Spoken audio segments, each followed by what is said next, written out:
welcome to Wrestling and Everything Coast to Coast with our host, Buddy Sotelo Esquire, effervescent Evan Ginsberg, although I forgot what AI called you last week. He came up with a very creative nickname for you. And then wrestling's premier photographer, Dr. Mike Leno. But would you like to introduce our guest for tonight, Dr. Mike? Yep, and we were going to have Jonathan Steele of Crazy Train Radio with us. He got called away. He has interviewed our celebrated guest, who I got to photograph, during her time. That is Princess Victoria, also known as Vicky Otis, with an incredible jewelry line and an incredible wrestling history with us. So I want to thank you for putting up with me bugging you on online when I got your IMs. We call her the queen of podcasting because she can out-talk any of us. But let me very first, we had two passings we want to pay tribute to our brothers. First was legendary announcer, color commentator. He did everything. Bob Caudle, best known for his work first in Mid-Atlantic when he was paired with Penny Banner's husband, Johnny Weaver, doing color with him as one of the business's first co-hosts when things were rocking and rolling. And Bob could work on his own, but then he worked with everybody. When he came up to WCW, he was best known as perhaps Jim Ross's greatest announcing partner. They really gave a realism, a sense of sport, athletics, which the women and men truly deserve there. But Bob Caudle also did work with the absolute best, Jimmy Cornette, who brought him into Smoky Mountain Wrestling, where somebody, I think Vicky might have known, Les Thatcher. That's where Bob Caudle did commentary in Smoky Mountain. But Terry Funk in WCW with Bob Caudle, Paul Heyman, Paulie Dangerously, Gordon Soley, the greatest of all time, in my opinion, with Lance Russell too. So you look at that, at least for Mount Rushmores, Bob should really be up there with Jim Ross, Lance Russell, and Gordon Soley as the epitome. And we also lost, and we'll be talking about them a little bit later, but a photographer brother of mine. And I was, talking back and forth all night with George Napolitano, the king of wrestling photographers. Our brotherhood is gotten shortened, and George Napolitano's closest friends, Blackjack Brown, Bob Mullerman, and now he's best known for his amazing work in ECW and Ring of Honor, but he shot everything. ISPW with our friend Toto Atom, we just had on a couple of weeks ago. That's Tommy Fierro's great Jersey Philly promotion. And George Tahinos, all the indelible images of ECW and Ring of Honor, George Tahinos shot, had a heart attack way too young. Very funny guy. I told Bully Ray, Bubba Dudley last night, his tagline was to me when we'd be shooting side by side at the X amount of ECWs, because I live in California, so I'm transiting out there. So George Tahinos would say to me, make damn sure you get the high spot. Always, never mess up the high spot. And so Bully Ray mentioned that this morning on Busted Open. But anyway, we'll talk about George. Way too young to have lost a guy. Actually, Evan, you had some interactions with him, and he was very, some of us were kidding around or yakking like me with Apter and Jimmy Suzuki and Bill Otten, but George was like super duper serious. Maybe that's why he was the great professional he was. Do you have any thoughts of George Tahinos? He was like omnipresent. I saw him at every convention, every ECW show. The guy was always there, and he was devoted to it, and he was great at it, and well liked, and left behind a lot of mourning friends. I mean, what more can you say? The guy left a great body of work, and he was dedicated to his craft. All right. He was also dedicated to bowling. He was a championship bowler. Who knew? Did you know that? That I didn't know. No. Yeah, amazing. He was just a great guy. He bowled a 300. I never did that. Wow. Did he really? Jeez. He bowled a 300. Yeah. Anyway, I also want to thank Russ. So let's start talking to our guest. You all know her as Princess Victoria. So we were talking before the show, and you were one half of the inaugural women's tag team champions, world tag team champions. Was it Velvet McIntyre was your partner at the time, and then before you got injured? Actually, I was half of the women's tag team champions in the NWA with Sabrina, Oh and wow. then with Velvet in the WWF. And Velvet and I, we had this connection. Number one, we both trained with Sandy Barr. Number two, we never, when we came into the ring, we knew the start, the high spot, the finish. That was it. Everything else depended on the crowd. And when we were tag teaming, we had the same connection. And bless her heart, Velvet's got to be an angel because she spent 2 to 3 years on the road with me, and she never got mad at me one time. So she's got to have a halo. Yeah, she's very, very personable, another legend like yourself. But you mentioned Sandy Barr, who's the father. Some of you guys might know Jesse Barr as Jimmy Jack Funk in WWF Yep. a little bit later, but he was a legend, and his dad's the overall promoter was Don Owen, Didn't he who get his was. eye poked out by Haku or something like that? Somebody, in a I bar heard fight. something like that. Well, Sandy was tough. Haku was tough. There's not a whole lot of legit tough guys, but one other guy was super close with, and I rode with him in Japan and Mexico, particularly Mexico, when Antonio Pena took our Art Bar, Love Machine Art Bar, and Eddie Guerrero, Los Gringos Locos, with him to form, along with Conan and all the top CMLL, EMLL, Luderoth talent to form AAA in 1992. But Art Barr died way too young, as did his partner Eddie. What an incredible in-ring talent, both Jesse and then younger brother Art. But excuse me, Jesse, the father, and then there was anyway. We can get into that. Let's ask you though. I'm sure you've answered this a jillion times. How did you watch wrestling growing up as a child? How Oh, did you? yes. I would spend summers with my grandparents. And every day, other than Saturday, we ate at the dining room table. Saturday, we ate in the living room because wrestling was coming on. So we'd eat and watch wrestling. And I can remember my granddad being in the recliner behind me and me got an elbow on each knee and we're sitting there and grandma didn't cuss, but I heard her cuss a couple times during a few matches. Who were you Um, watching? What talents were in the ring at the time? oh, it was Dutch Savage, Stan Stasiak. I went to Jimmy Snuka's, what I believe was Jimmy Snuka's first match. We had traveled from where my grandparents lived in Wishram, Washington, to Vancouver to visit some of, my grandparents' relatives. And my, I don't know, cousin, I guess, uh, decided, the kids were getting a little rambunctious. We were bored, of course, because we didn't want to hear a bunch of old folks talk. But he took me, he said, come on, we're going to go watch the roller derby and then the wrestling matches because during that time, you'd have a roller derby show, then you have the matches right after. And I still have the 8x10 that Jimmy Snuka signed for me when I was 9 years old.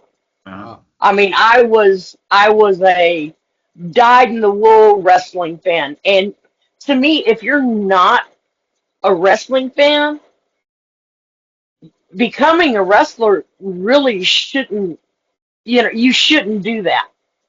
Because in order to have the proper respect for the business, for the fans and all that, you need to be a fan yourself.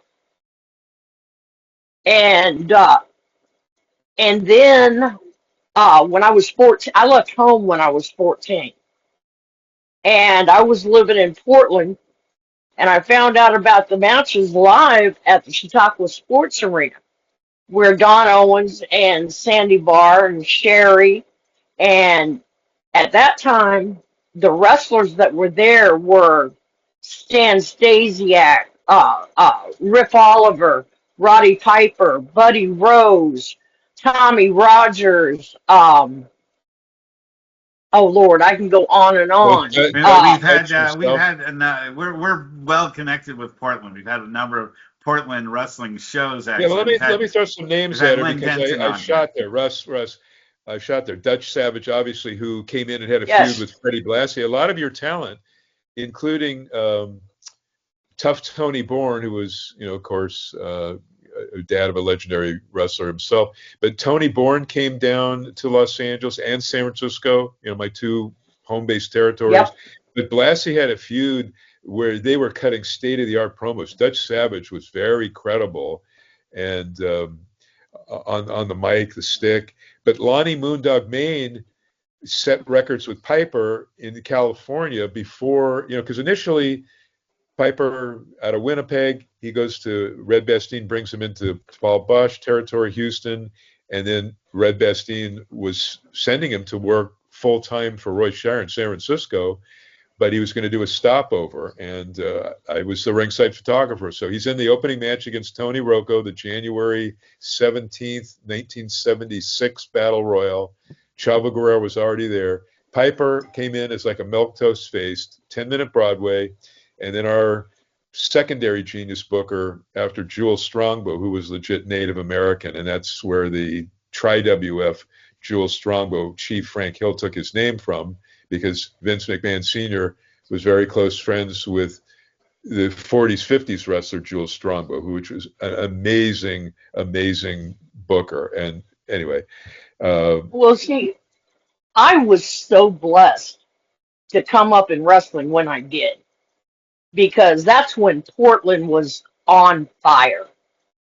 I mean, you had the Buddy Rose, Roddy Piper feud within 20 seconds, and I was at the match. Within 20 seconds, Piper went from the heel to the babyface. He went from being the most hated man in the Pacific Northwest to people would stop a bullet for him. And I came up in the prime of the Pacific Northwest, and I can't believe how lucky I was. Those guys, when I started going to the matches, I was somewhere between 14 and 15, and I had fake ID, because in those days and times you could go to the local passport office and they didn't ask you for any ID. You gave them your birth date. Well, I had ID that said I was 21, which that actually got me in trouble, because I was going to a bar called the King's Mill in Portland, and then I came in to celebrate my 18th birthday, and at that time you had to be 18 to get into the bars. And the bartender walked up to me and said, "Wait a minute, you've been coming here for a year or 2 years, and you're just turning 18 today?" He said, "I'm going to tell you what." He said, "You go ahead and finish your birthday, but when you're done, I don't want to see your face in my bar for a month." And that's it. Right. When I started going to the matches.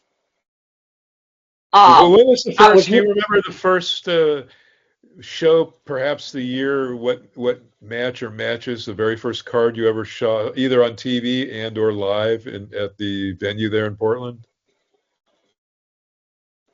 You mean which match? When did I wrestle my first match, or when did I see the first show? Like I think you're maybe talking 73, 74 if Tony Bourne was on. No, we're talking 75, 76. Okay. Or actually 76, 77. All I was going to say was that Piper and Lonnie Mayne were main eventing in two territories at the exact same time, two unrelated territories, LaBelle, Los Angeles, Yep. Roy Shore, San Francisco. Never been done in the business before. Anyway, once Piper got stiffed by Mike LaBelle after 2.5 years there, he was very happy in San Francisco. That's when he came in. He started doing double shots between San Francisco and Portland, and then had that Right. historic career. Found his father figure. He never truly had one as a kid, and Don Owen was his, as you know, his beloved Don father. Owens. There's two promoters that I've made. They're tied for number one for taking care of their talent, for paydays. In my book, it was Don Owens. Don Owens, when Velvet and I broke in and we started wrestling for Ed Moretti in Idaho. Wow. Then Oh we yeah, Ed. came. I've worked shows with Ed. When I first Oh, started Ed. APW, I remember Ed. Wait a minute, Russ, because Eddie No, Moretti hold on. was coming to the Ed, shows, the Cow I Palace can shows as a interject and say fan. that I Hold know on, somebody. Russ, hold I on. can't.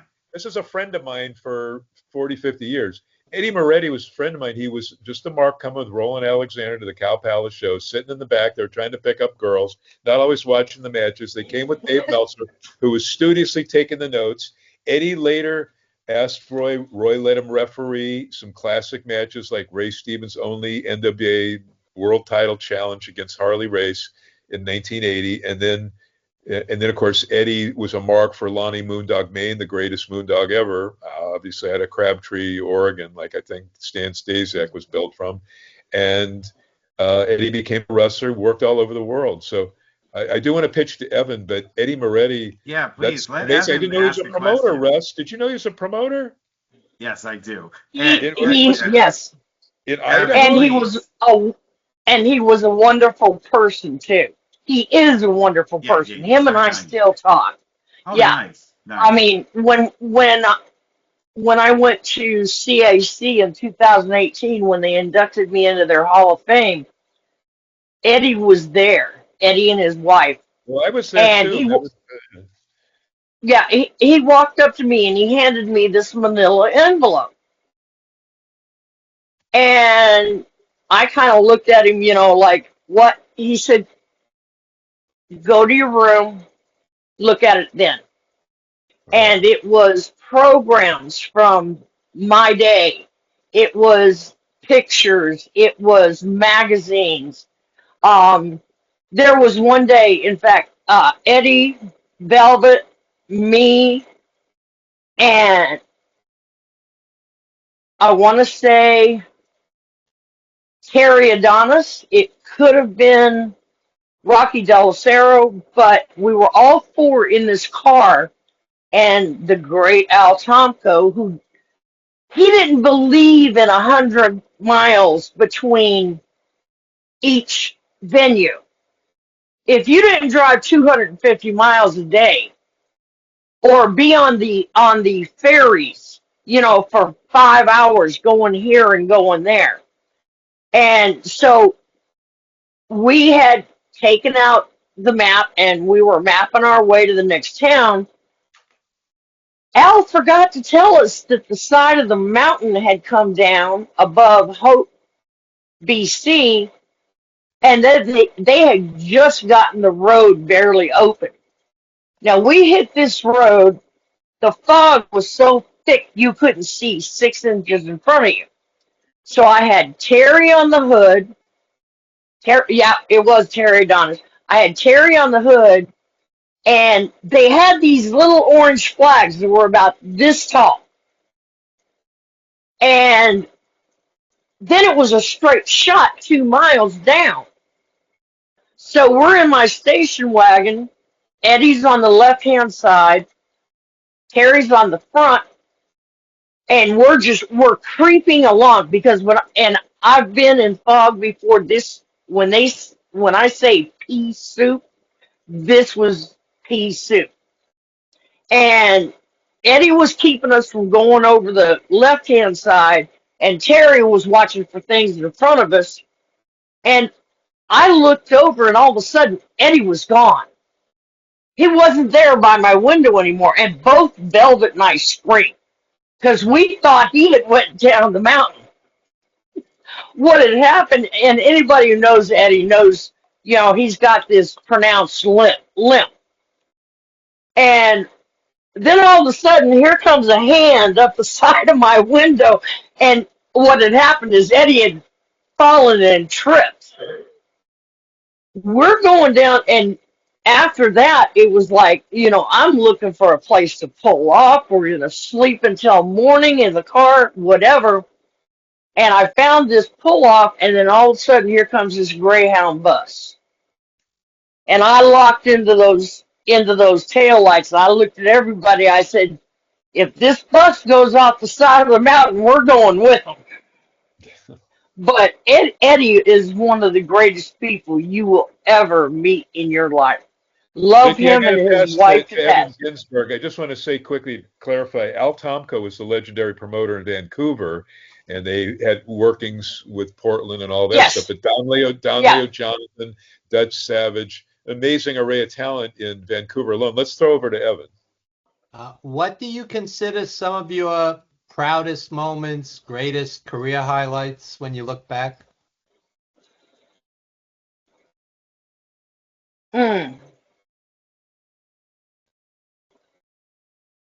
That's hard to pick and choose because I was wrestling with some of the greatest women in the business. I started out with Velvet McIntyre, and that's one thing I have forgotten to tell everybody is Velvet, of course, was a heel. They wouldn't let me be one. And she was even a heel in her own hometown. Now, the ladies I wrestled was Joyce Grable, Wendy Richter, Judy Martin, Leilani Kai, Despina Montagas. And it's really hard to just reach out and pull, one specific match because going in the ring with those ladies was like going on vacation. I can remember one day, and this is one of the highlights, and it's on YouTube. This video is on YouTube. Judy Martin and I were in the ring, and I had her in an arm bar. She was bent down, and we had never practiced this move, and I did a roll across her back, grabbed her left arm, and gave her an arm whip. And she went with it like we'd done it 100 times. Joyce Grable and I, and I have to respect Joyce for this. Joyce and I had a rocky relationship. But when we got in that ring, all personalities were outside the ring. When we got in the ring, we were professionals. Wendy Richter, like I said, those women, it's really hard to just pick one match. The night that Velvet and I won the belts from Joyce Grable and Wendy Richter, the women's tag team belts. I remember walking out, and I wrestled a couple of towns that there was a crowd. When I walked out to this crowd, and this match is on YouTube. If you look, I hooked Velvet's arm and looked around, and I said, Velvet, look at all these freaking people. Yeah. So, like I said, it's really hard to just pick one. One of my favorites would be when Wendy and I went on a out of state, out of country tour, and we went to Puerto Rico, Santo Domingo, and Trinidad. Well, when we got to Santo Domingo, their vice president had died, and they were in a state of mourning. Well, I had no idea that their vice president was basically worshipped like we did with JFK. And I'm doing an interview, and the the guy asked me, "Well, what do you think of our country?" I said, "It's a dirty little town with dirty little people, and you've been begging me for 5 years to come here, and now you postponed my match for 3 days because some vice president died." And I see the guy doing this. And when we went to the matches that night, the entire crowd had oranges. Hmm. And when I got in the ring, they pelted me, and I'm talking oranges, oranges. Yeah, yeah. And yeah, like the ones that are grown in California on a Right. tree in the Yeah, backyard. like softball size. Exactly, and some of them larger, and they had this thick peel on them that the juice, the orange was just fantastic. But anyway, they're pelting me with oranges, and I happened to reach up and grab one, and I saw who threw it. And I grabbed it, and I threw it, and I hit him right between the eyes. Wow. For the rest of the tour that Wendy and I had there, they had security guards surrounding me because people wanted to kill me Hmm. because of how well loved this man was. And I mean, they wanted to cut my pigtails off, and I had bruises from where they reached through the arms of the security guards and pinched me. I mean, yeah, it That was was when Wendy kayfabe was at its highest. always. Always with me, Puerto Rico kayfabe is a is number super one. dangerous territory, putting aside the Frank Bruiser Brody murder. Hmm. Les, Ev, do you have some follow-ups? What was it like being out on your own at 14? That must have been tough. Um, if you read my book, you'll understand. Basically, it was either leave, or die. Hmm. I had a very rough childhood. Uh, Um, my stepfather went to prison for what he had done to me and my brothers. Hmm. And my biological mother, uh, when he went to prison, she was as bad, if not worse. And the night that I left for Portland, I was sleeping on her couch. I had to give her $25 a week to sleep on her couch. And she came in drunk one night, and I woke up to her, just pulling, hitting me. And oh, you think you're so tough? You're training for wrestling, and you're dating Roddy Piper. And she kept beating me. And finally, I got up, and I'm blocking him because didn't matter. She was still my mother, my biological mother. You don't hit your mother. I was raised by my grandparents right.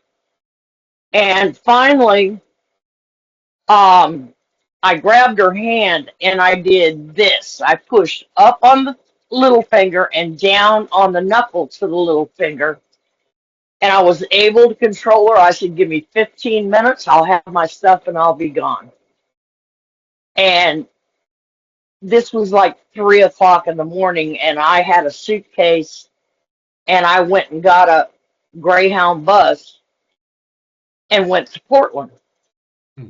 And that's the way it was. She never went to jail. She should have. Um, but in order to survive, I had to leave because sooner or later she was going to cross that line. And it's even hard now talking about it, but I wrote the entire story. The first 70 pages in my book are the story about my childhood. And the reason that I did it was if it If one person read my book and realized I went from this horrible situation to wrestling, from the dark to the light, and I did it in a matter of months. If they could see that I could make it, I want them to know they can make it. And I actually had a gentleman who ordered one of my books, and we talked online, and he said, "You have changed my entire lookout on life." Hmm. So that's one person, which meant everything that I went through in my life, the book that I wrote, one person. And that's all I need is one person to be able to change and to not take a permanent solution to a temporary situation. That they could look forward and see there's light at the end of that tunnel. You should consider turning this into a screenplay. This sounds like it would be a very powerful film. Well, right now I'm actually working on my second book. My first book What's it is called? What's your first book called? there. It is Princess Victoria, a tale of tears, triumphs, and turnbuckles. Hmm. And it's not going in. Like I said, the first 70 pages, put yourself in check because it's rough. And I tell the story exactly as I lived it. The new book that I've got coming out is going to go through how I got into that situation, the people my mother married, and then it's going to go through my wrestling career as well. And it's just, like I said, if I can help one person, which I know I've done, because he and a lot of people don't realize it's not just girls that go through being, well, I might as well say it straight, being raped by somebody in their family.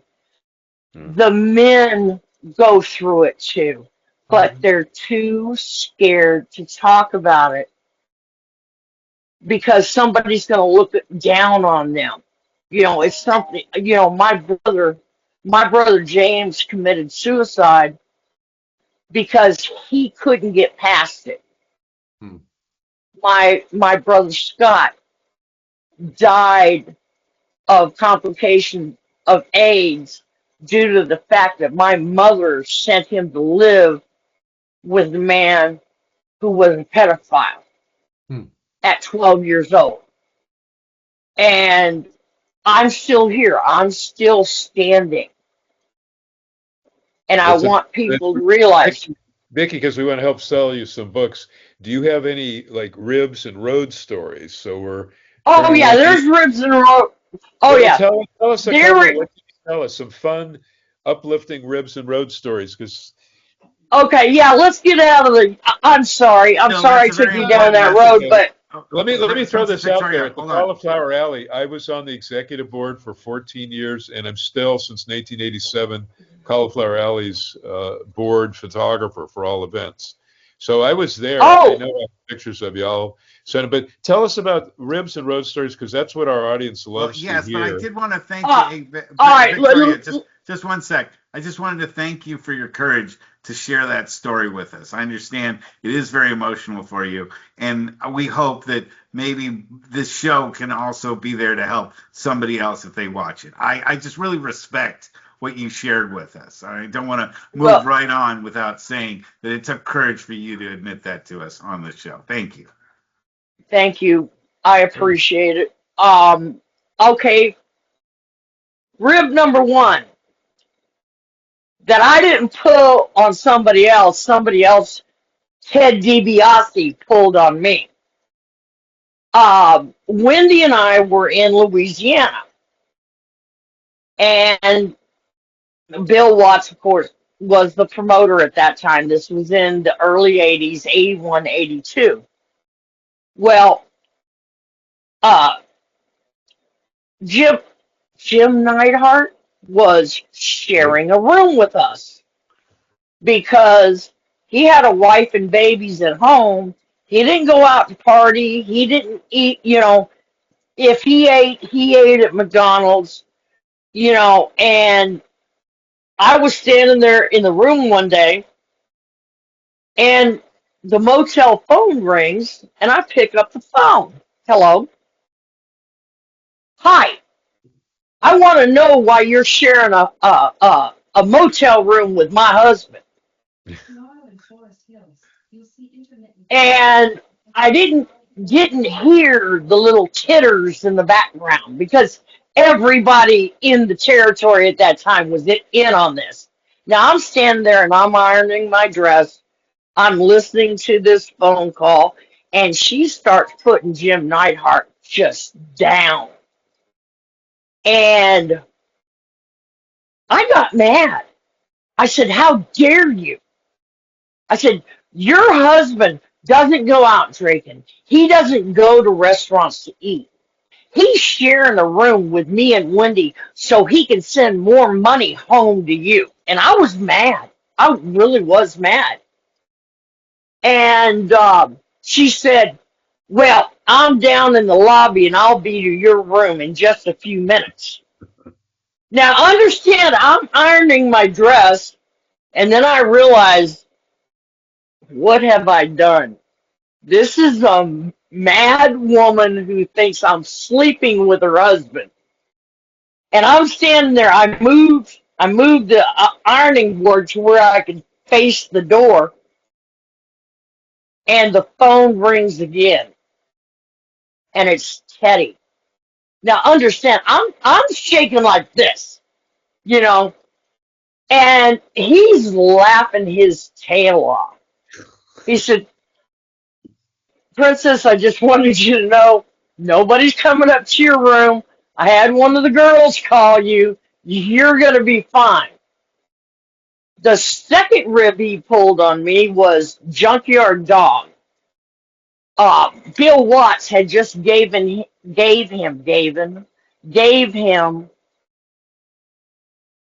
his Mercedes, and it was the first nice car Dog had ever had. Well, the guys talked me. Now I had myself plus three other girls in the car, and we ran when I was in the territory and I was driving. The guys were in front of me and behind me. They told me where the venue was, what motel to go to. They took care of me. When I started going to the Portland matches, I became little sister. So Dog is behind us. He's the last car. I'm the second to last car. We pull off in the gravel. And of course, Dog, being the gentleman that he was, he pulled off behind us. Velvet's standing there, the hood's up. As soon as he pulls behind us, she slams the hood, gets in the car, and I peel rubber and blow gravel all over Dog's baby. I had to hide for 2 weeks because Dog was not a happy camper. And then there's one of my favorite ribs that I pulled was, and I believe it was Matt Bourne. Matt was like that little boy on the school ground, you know, that pulled your pigtails and all, and he was always messing with me. And he had done something in the dressing room that Saturday that was really out of line, and I'm not going to go into what he did. It was just really out of line, and Tony, his dad, saw it. Well, I was trained in the old school way. When a legend starts talking, you shut your mouth and you open your ears and you do what you're told. Tony told me, and I had my gear on. Tony said, "Come here." "Yes, sir." "Want you to sit on your lap and put your arm around the back of my head and just follow me with what I do." Well, Tony was a gentleman. I had no fear of him. Put my arm around his neck, sitting on his lap, and all of a sudden, Tony leans me back and lays a lip lock on me that would have, I mean, it was a lip lock. And he's got me bent down, and I'm going, all right. And then all of a sudden I hear, oh, hell no. Thump. Matt had walked in the dressing room and saw me and his dad with Tony laying a lip lock on me. And Tony sat me back up, and he looked at Matt, and he said, "You will not disrespect my wife, your new stepmother, like that ever again." For a week, Tony and I were joined at the hip.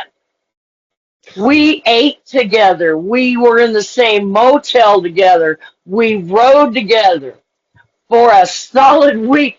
Matt Boren thought I was his new stepmama. That's funny. Oh, uh, excuse me. This was back in the day when you did ribs for fun. You didn't pull the ones that harmed people. One of the boys, and I want to say it was Davy Boy Smith, had hid my gear from me. I brought it in, sat it down, went to get a drink, came back, my gear was gone. Well, I eventually found it before I got in the ring. Never put on gear so fast as I did that night.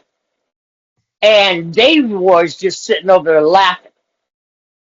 Well, he went out to the ring. I had already wrestled. He went out to the ring. And Rip Oliver put me on his shoulders and stood up. And I glued Davy Boy's boots to the ceiling. Super glue.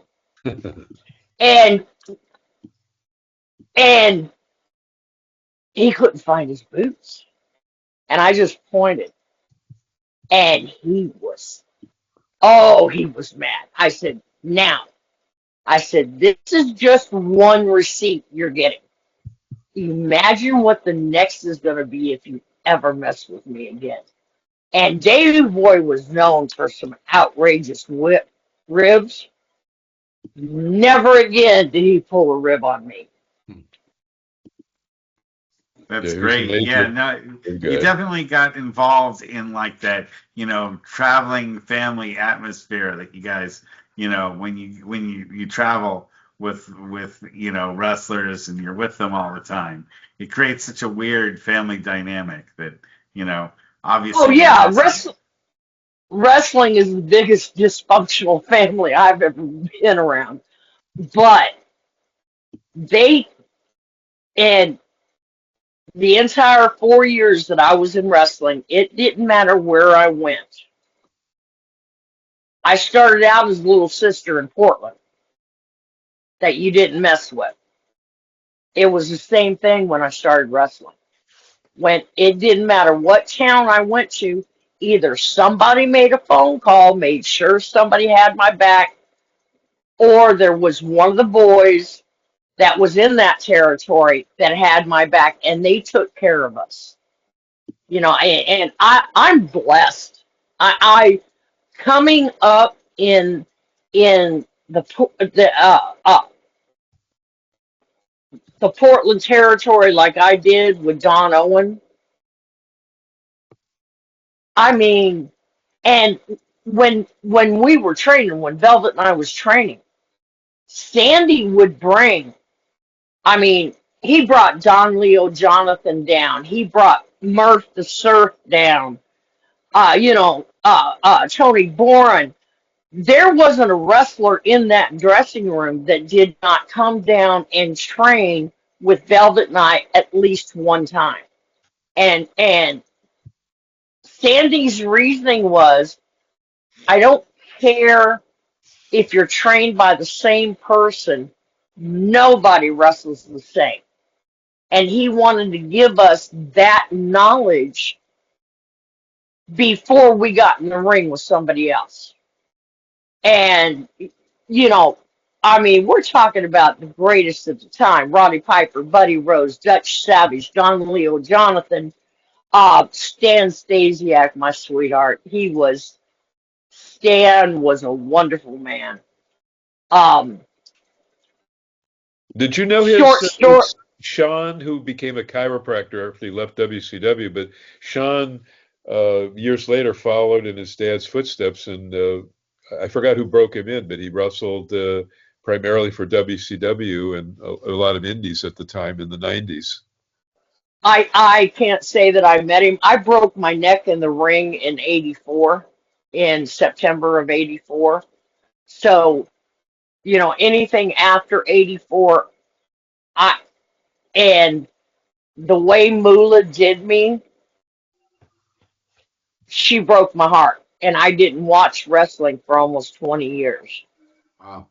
Did she Well, finesse you? She's listed on Wikipedia as having co-trained you, but Sandy broke you in. Did you go to Columbia she Gym? she had nothing to do with my training whatsoever. Oh. Uh, Nothing. Absolutely nothing. Now, Donna Cristantello, Wendy, Judy, Joyce, we would all get in the ring, you know, and train together. But Moolah, she might come out and sit there for a few minutes and watch what was going on. And she even had the nerve to charge me $1,000 to retrain me. And I I want can to say something because Evan and I watched one of my favorite female tag champs, or actually, no matter women or men, Tony Rose and Donna Christianella, who Evan and I have interviewed, you know, years and years ago. But Ev, you remember Donna Christianella? They were an amazing heel tag team for oh, Vince Senior. oh yeah, Donna was the mama of what they call the hill.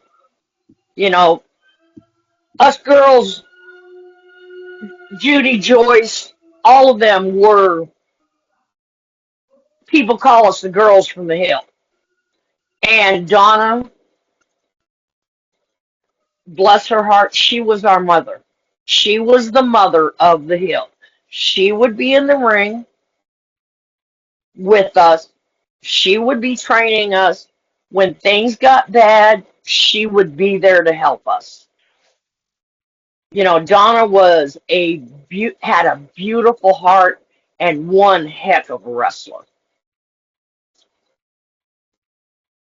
Let me say this very quickly about a longtime friend of mine. She's going through, sadly, some Alzheimer's, but she's one of my heroes. Donna and Tony knew her very well. She was a non-Moolah worker. Betty Nikolai, who's married to Akio Sato, who actually co-booked All Japan with Giant Baba. A lot of folks, Right? Russ would remember him in, you know, WWF. He was probably there when you were there. Akio Sato is part of Russ. What was the name of that tag team? The Asian Express, the Orient Express, The Orient Express, yes. But this guy was a Yeah. quality wrestler, and they are married. So Betty Nikolai was the one who, with Titi Puri, who was a female wrestler from the UK or Ireland, they worked with the New York State Athletic Commission for like over 5 years to break the ban on women wrestling in the state of New York, only to Oh have. wow, thank you. Yeah, it wasn't Moolah. It wasn't Lily and Moo Moo, as Penny Banner called her, disparagingly. But Well, I called her Moo, and she thought it was a term of endearment, but that's only the reason I called her Moo was because we called her the old cow behind her back. But she got credit. Vince, Senior, for whatever reason, was close to Lillian, Fabulous Moolah, and who promoted the women. I always think that maybe the way she ran it was because Billy Wolf, who was really awful and had tortured my Mount Rushmore women's wrestler, Mildred Burke and June Byers, had tortured the two of them. They are the greatest I'd ever seen because they were the equivalent of Lou Thez, or Lou Thez was the June Byers and Mildred Burke of male wrestling. But Vince Sr. kept crediting Moolah as the one that broke the ban. She did nothing, which is, anyway. So Betty Nicolai, props to her. Yes, sir. And they still live. They wrestled. They were home based out of Kansas City, Geigel, but she was California State Women's Champion. I only bring that up. You would love this at the outdoor LA Coliseum show where Freddie Blassie, John Tolis, who Evan and I are doing the book on him, John Tolis, that is.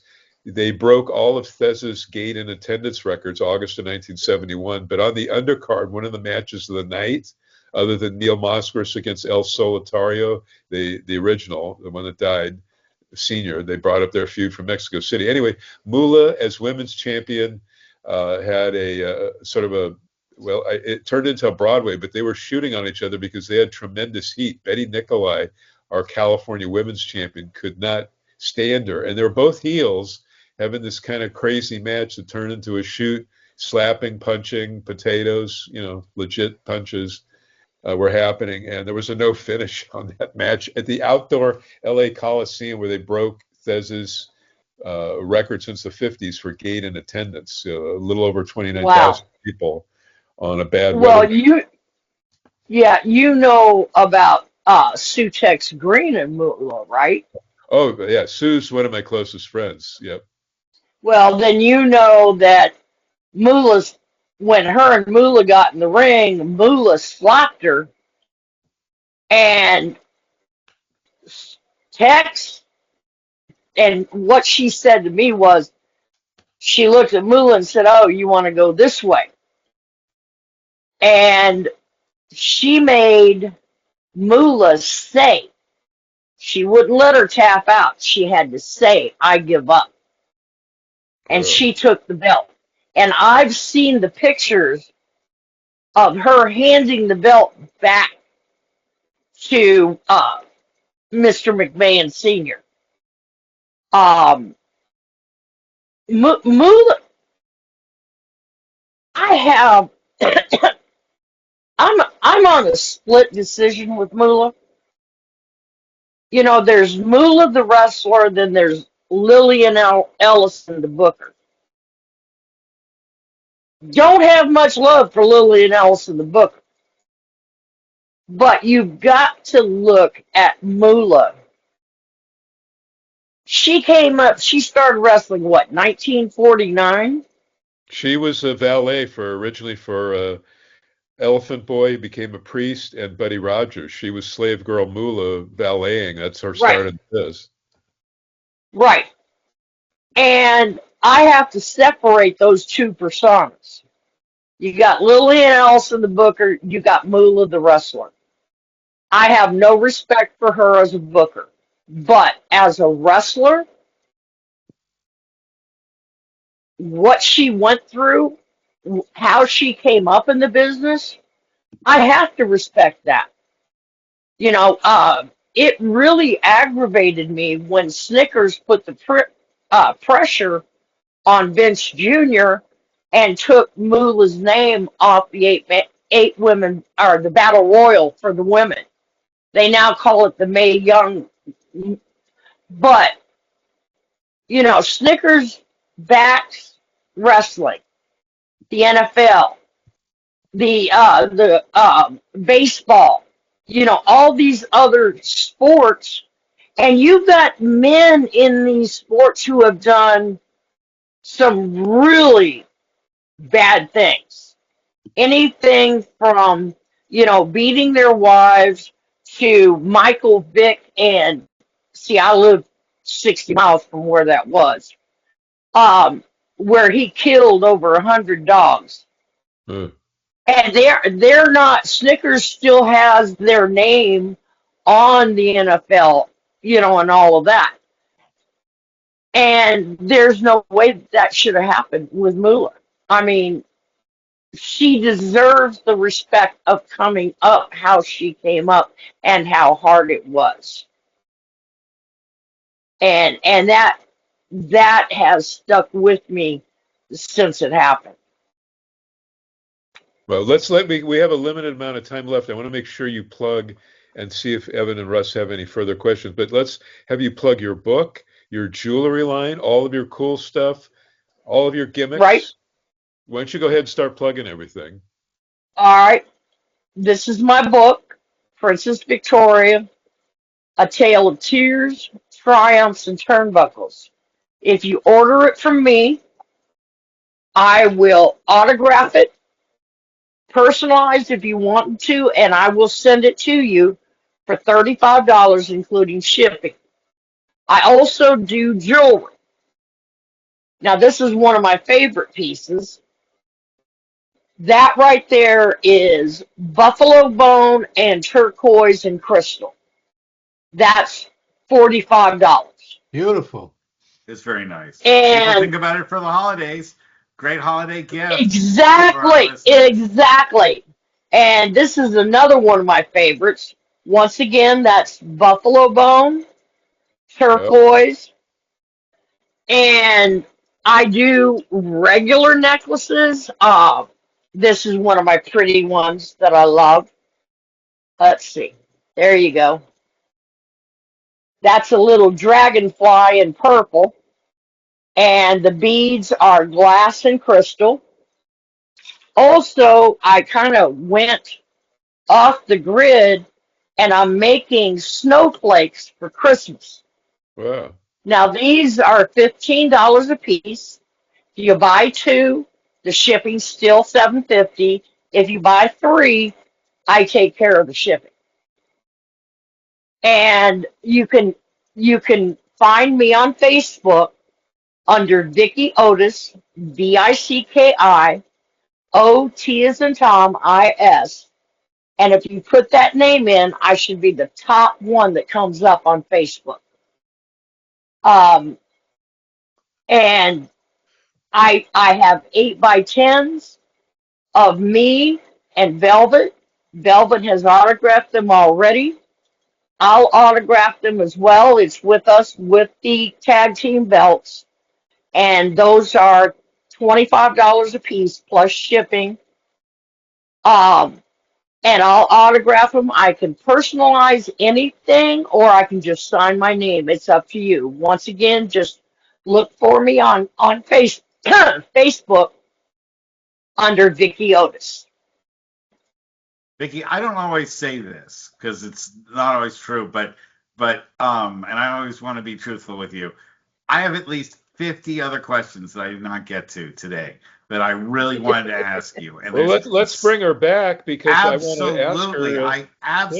I don't think we even scratched the surface of some of the things that you can tell well, us. Vicki's the queen of podcasts. I think you said, Vic, give me on IMs that you've gone 2-3 hours at times on podcasts. Oh yeah. Do you want Mike's spot on the show? You know what, guys? I'm actually thinking about starting my own podcast because I've got all these people saying you need to do your own podcast. But no, I'm available. I'm available for you guys anytime. I was just going to say, you know, I'm going to help you offline. If you're not being brought in, don't you go in and come to some of these fan fests like Chiller Theater back east, you know, where they pay you to sign autographs and then you can sell your merch. And you could do that every weekend and really make a lot of money, but more importantly, have fun and see all of your fans around the world and that sort of thing. Well, are you not doing that? Well, I've been to the Gathering. I've been to CAC. I've been to New York. And I'm open for any bookings. Yeah, no, I'm talking Comic-Con.